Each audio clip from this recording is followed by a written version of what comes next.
Hi there, Meekachii here. It is day 6, end of day 6 of Booktube-a-thon 2017. It is almost over, which is really sad, but I'm doing the video a little earlier today. I've been doing it kind of late at night so that I can get like as much reading in as possible, but I'm just at a point where I just finished a book and I just want to like let it sit. Do you ever get like that? Like you really enjoy a book so much that you just like don't want to go on to anything else, and it really sucks because like I need to start reading my other book, but I don't want to. Anyway, I finished My Best Friend's Exorcism by Grady Hendrix. I talked a little bit about this in my video yesterday, but I really loved this book. It's not even like the story that makes it such a good book, because it's like, it kind of almost feels like a stereotypical like horror flick type thing, but the way it's written, there's so much detail without it being boring, and you can really like imagine every scene and every little piece of the story is written so well that you can just see it in your head and it really like sticks there. But what really got me with this book was the ending, and I just like, I was like crying so hard, and like, it just killed me. It pulled at my heartstrings, and just, it is an 80s-ish, like, well, it's set in the 80s. It's an 80s-esque horror story. I mean, like I said, the story itself, like the plot isn't what makes it great. It's the way it's written, and it hit it for me. Like, I don't know what to say. So deep down, like, I guess this really does like have a lot of horror story like tropes, and it's got a lot of 80s goodness, and it's written really well. And I mean, really it is a horror novel, but really it's a story about friendship, and that's what did it for me with this book. And I gave it a 5 out of 5. When I end a book and I just like don't want to stop thinking about it, and I like immediately skim through it and start rereading parts, and like it's just an automatic 5 for me, because like something about this book is going to stick with me, and I can totally see myself reading this again, and I just really loved it.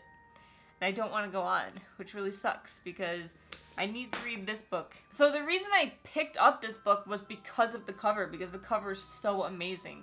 Like front and back, it's just total 80s goodness, VHS tape, like super awesome. I mean, that's the whole reason why I picked this up, because the synopsis really didn't super draw me in. It just sounded like another like horror flick. I mean, which I like, don't get me wrong, but I didn't know it was gonna have that like deeper connection for me. But like the cover, I mean, that was the whole challenge. Pick a book you chose for the cover. I chose this pretty much only for the cover because it was so cool, and I'm so glad I did. And it makes me not want to go on to read something else, but I need to, because I really am so close to finishing this 7-book challenge. I don't think in my entire life I've ever read 7 books in a week. Like, literally, I don't think I've ever done that, and I really want to do it. So in order to do that, I need to pick up my 7th pick, which is Juniper Lemon's Happiness Index. And I know, like, the cover that I've been seeing online is like not this cover. It's hard to describe. It's just like a white background with some like color splotches on it. But Amazon didn't have that cover really. Like, they had other sellers that had it, but I didn't have a guarantee that I would get it on time because it wasn't Prime, and I really wanted to make sure I got it on time.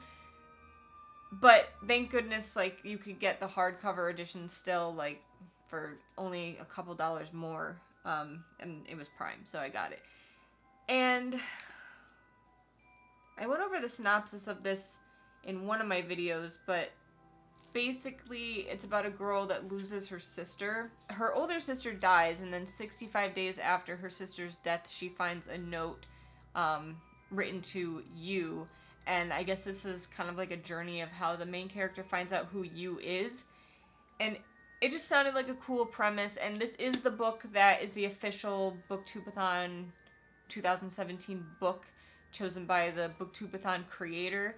So I kind of just wanted to jump in there and be part of the team and read it with everyone. Hopefully other people are reading it. I know Birdie Reads is reading it because I saw her TBR video. And yeah, I mean, it does seem like a cute story. I'm just like, I'm in a slump now, but a good slump, because I don't want to go on because I loved that other book so much. But I'm going to start this tonight and hopefully finish it tomorrow before midnight. I think I can do it. Were you just crying a little bit? No. It looked like you were. No. I'm still like... So that's it. Thank you guys for watching. Don't forget to check out my other videos throughout the week that I've put out. Don't forget to check out my video tomorrow, which is going to be my conclusion to Booktube-a-thon 2017. And I'm really excited to finally get it out of the way, even though I had a lot of fun doing it. As always, like the video if you liked it, subscribe if you like us, hit that little bell if you want to be notified when new videos come out, and I will see you guys next time.